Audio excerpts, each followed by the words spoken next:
И по 3 години од карантините, мерките изолација и самоизолација, на кои беа изложени граѓаните поради пандемијата, кај дел од нив се уште се чувствуваат последици по психолошкото здравје. Анксиозност, булинг, сајбер малтретирање се најчестите форми на кои се изложени младите луѓе. Психолозите потврдуваат дека насилството меѓу тинејџерите расте. Но имам некоја поголема агресивност кај учениците, то уште од помала возраст. За неколку месеци во Штип официјално се пријавени 2 случаи на класичен булинг. Врсничкото насилство се случувало надвор од училишните дворови.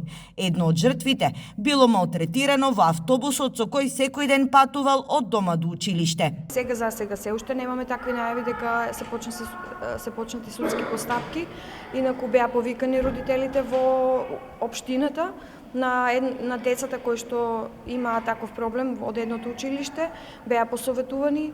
Во време на пандемијата младите се затворија и се изгуби границата помеѓу играта и насилството. Во тој период единствена алатка со реалниот свет беа социјалните мрежи, што овозможи драстично зголемување на сајбер малтретирањето. Булингот можеме да кажеме дека интензивно последниве години, ковидот може би влијаеше врз сајбербулингот, бидејќи ги поттикна младите повеќе време да поминуваат на социјалните мрежи и така да почнуваат со скриени намери да влијаат лошо врз другите. Пред точно 3 години, на 11 март, сите училишта и градинки се затворија. Ваквото затворање беше причини за зголемување на семејното насилство.